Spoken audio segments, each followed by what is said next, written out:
I will focus in my presentations on civil society only, and what I would like to do is to divide my remarks in three categories or groups. First, I will briefly remind us, all of us, how civil society played a role in transition and EU integration, because sometimes we are forgetting when we are talking about Europe, civil society now, what went on just 2 decades ago. Second, about how civil society transformed and plays a role after our countries joined the European Union. And third, what are the capacities of NGOs in our countries, and I will make some reference to Hungarian NGOs as well, whether they are agents of change and whether they are significant pro-European force or it is just illusion. First, when I got invitation from István and when I saw it, is there life outside of the European Union, I was almost surprised that the Hungarian government is allowing to have conference after organizers are naming it like this, because for me it's far beyond than provocation. But anyhow, so I accepted, and still we can hold a conference which says that things are not so bad as some people would suggest. Now, role of civil society after collapse of communism and our countries in the region. I think that emergence of civil society was part of paradigm shift. When communism collapsed and there was opening for free civic initiative, political pluralism, suddenly there was mushrooming of all kinds of organizations as reaction on regained civic and political freedoms. Also, civil society people and groups, organizations, voluntary groups became part of decentralization of power, which was a huge task for all of us, how to do it from centrally commanded politics, economy, and social life to decentralize it. And NGOs played profound role in this process. And thirdly, NGOs and civil society groups were engine of this pro-European move. All our societies started to think about reconnecting with Western Europe, where we were disconnected from after Second World War. And I think that among NGO people and civil society at large, there was enormous talent and drive to fulfill all what these European criteria were all about, all conditionality, because we didn't know exactly how to do things, but this conditionality was sort of guiding principle, chapters, we were subdivided, and there was this symmetry that the West, European Union, Brussels, told us what our criteria, we negotiated, and then sort of step by steps were fulfilling them. And by May 2004, all our countries joined the European Union.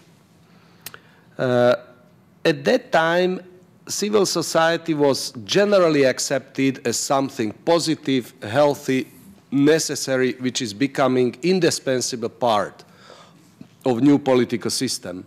Funding mechanisms were developed from European Union, from the United States, domestic legislative changes, 1% law, and all kinds of other mechanisms.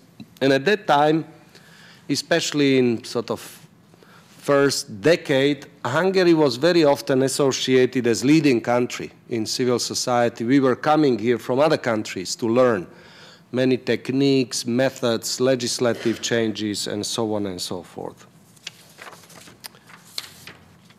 After our countries joined the European Union, there is suddenly all kinds of changes going on in political life, but also in psychology of people, civil society as well. We fell into trap that we graduated, and by now only we can grow and develop more quality politics, more quality civil society, decentralization of power, and empowering people on local level doing things on their own will be just continuously growing. And this graduation mentality was part of domestic trends, but also EU policymakers had this idea that we could stop all these programs because now countries have their educational system, they have their judicial systems, and all kinds of systems which will step by step evolve, and it is only a matter of time. Very few people anticipated that new members can go through some backsliding to past practices, and it was a period of terminating conditionality. EU until 2004, whenever you met EU officials, they were talking about conditionality, and we were talking how far we are fulfilling them. After we joined, there is no conditionality, and several unexpected things emerged, both in our countries but in the European Union, for which we were totally unprepared. First and most important is that US and EU, the West, started to undergo through economic and political crisis. Unthinkable when we were joining. If somebody would tell you that the US and Western Europe will have economic political crisis, we would say impossible. This was lighthouse for global development. Crisis was something unforeseen. All of these started to create shock waves in our countries, which are even more vulnerable than traditional democracies, when there are a mixture of laws but also acceptance of unwritten rules in place, which is not the case in these newly born democracies, Hungary, Slovakia, and other countries included. And suddenly re-emergence of nationalism and populism of extent which we never thought will start shaping political discourse and destiny of many people, groups, civil society included. I think that we are going through periods of erosion of self-confidence and self-esteem across whole Europe, and I think reaction of some politicians and elites on this crisis situation is getting out of what we expected, just a couple of years ago. And I think that it influenced impact on civil society tremendously, because many of us from civil society thought that now we can go and teach or do business or do this or that. Many people who were traditionally engaged in advocacy, human rights, and some of those indispensable parts of what civil society is doing relaxed or disappeared. A new generation of activists haven't emerged yet. And now, last block is what are the capacities of NGOs to tackle these challenges which we are facing.